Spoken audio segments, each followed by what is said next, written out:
कहते हैं कि जितने एक लोयन से सीखे जा सकते हैं उतने किसी और एनिमल से नहीं। मैं ये नहीं कर रहा हूँ कि बाकी सीखने को नहीं मिलता, लेकिन एक शेर की लाइफ से जो सीखने को मिलता है वो अनबिलीवेबल है, फिर आप चाहे किसी भी फील्ड में क्यों ना हो। तो आज के इस वीडियो में शेर का जो माइंडसेट, जो एटीट्यूड होता है, उसके 7 क्वालिटीज के बारे में बात करेंगे। नंबर 1, सोच। जंगल में जब शेर के सामने उससे 10 गुना बड़ा हाथी आ जाता है, तब शेर ये नहीं सोचता कि यार ये तो इतना बड़ा है, मैं इसे नहीं मार पाऊंगा। उस वक्त शेर सिर्फ एक बात सोचता है कि यार मुझे खाना मिल गया, और हाथी सोचता है कि भागो शेर आ गया, खा जाएगा। अगर हाथी सोचे तो शेर को कुचल सकता है, लेकिन अगर वो सोच पाता तो वही जंगल का राजा होता।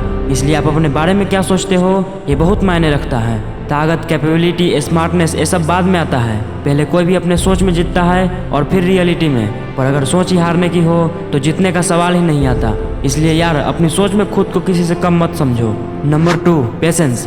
जब शेर शिकार करने जाता है तो ऐसा नहीं है कि किसी भी जानवर को अपना शिकार बना लेता है, बल्कि वो किसी झाड़ी के पीछे छिपकर काफी घंटों तक इंतजार करता है कि कब ऐसा समय आए और वो अटैक करे कि दुश्मन जान बचाकर भाग न पाए। हमारे ज़िंदगी में पेशेंस का होना बहुत ज़रूरी है। अक्सर होता यह है कि हम बिना किसी प्लानिंग के जैसा लोग बताते हैं वैसा हम करने लगते हैं, और थोड़े समय बाद अपनी टारगेट को बदल देते हैं और दूसरे टारगेट में लग जाते हैं। ऐसा करके हम किसी भी टारगेट को पूरा नहीं करते हैं। इसलिए हमें शेर की तरह धैर्यवान होकर सोच समझकर अपनी टारगेट को चूज करना चाहिए, और फिर उसी टारगेट को पाने के लिए अपनी जी जान लगा देनी चाहिए। Number 3, fearlessness. एक शेर भले ही शिकार छिपकर करता हो, लेकिन जरूरत पड़ने पर वो हमेशा लड़ने के लिए तैयार रहता है। ऐसे ही इंसान भी अगर किसी भी डर से नहीं डरता है तो हर डर उससे डरना स्टार्ट कर देती है।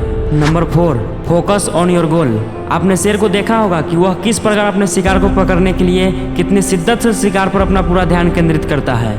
जिस समय शेर किसी शिकार को शिकार करने के लिए जाता है उस समय उसे सिर्फ वह शिकार ही दिखाई देता है। जैसे महाभारत में अर्जुन को मछली की आंख दिखाई देती थी। शेर का यही फोकस उसे शिकार करने में सफलता दिलाती है। अगर आप भी जिस लक्ष्य को हासिल करना चाहते हैं तो शेर की तरह अपना ध्यान पूरा फोकस करें। सिर्फ कुछ महीनों या सालों के लिए अपना तन मन सब कुछ लगा दो अपने गोल को पाने के लिए। सफलता आपके कदमों में होगी। Number 5, burning desire. यार कभी भूखे शेर को देखना, उससे खतरनाक कुछ भी नहीं हो सकता। इस कंडीशन में वो कितने भी पावरफुल जानवर को शिकार कर सकता है, क्योंकि वो भूखा है। उसमें वो बर्निंग डिजायर है कि चाहिए मतलब चाहिए, फिर उसके लिए कुछ भी क्यों ना करना पड़े। और जितनी बड़ी भूख उतनी बड़ी कामयाबी। यहाँ शेर की जरूरत सिर्फ खाना है, उसका सपना सिर्फ खाना है। पर हमारे जरूरतें अलग है, हमारे सपने अलग है। लेकिन अगर यही बर्निंग डिजायर इंसानों में दिखेगा तो किसी भी सपने को पाने के लिए कोई तुम्हें रोक नहीं सकता। कहते हैं कि अगर किसी चीज को पूरी शिद्दत से चाहो तो सारी कायनात तुम्हारे सपनों को साकार करने में लग जाती है। Number 6, attitude.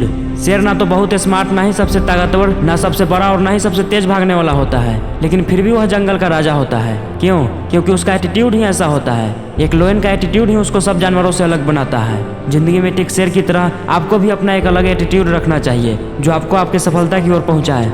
Number 7, never give up. आपने देखा होगा शेर हर बार शिकार करने में सफल नहीं होता, लेकिन बिना हार माने दोबारा तिबारा, इतना ही नहीं बार बार कई बार कोशिश करते रहता है। बिना किसी मदद लिए, बिना दुखी हुए अगले बार के लिए तैयार रहता है। जरा सोचिए, शेर अगर दुखी होकर बैठ जाए तो उसको भोजन कहाँ से मिलेगा। ठीक है, इसी प्रकार अगर आपको भी असफलता मिलती है तो दुखी या परेशान नहीं होना चाहिए और न ही किसी को दोष देना चाहिए, बल्कि उसके बजाय सफलता के लिए नए जोश और एनर्जी के साथ लगातार प्रयास करते रहना चाहिए। आपका शेर की तरह एटीट्यूड ही आपको सफलता दिलाएगा। याद रखिए, हारने से अच्छा है कि हिम्मत और एनर्जी के साथ दोबारा तिबारा मैदान में उतरे, न कि उदास होकर बैठ जाए। तो दोस्तों, शेर की यही 7 प्रमुख क्वालिटीज थी जो आपको जीवन में सफलता दिलाने में मदद कर सकती है। अंत में बस इतना ही कहूंगा कि सफलता आपके इरादों से मिलती है, इरादों में जान होनी चाहिए। आपके इरादे में इतना दम हो कि उसके सामने तूफान भी अपना रास्ता बदलने पर मजबूर हो जाए। तो चलिए मिलते हैं फिर से किसी नए वीडियो में, तब तक के लिए धन्यवाद।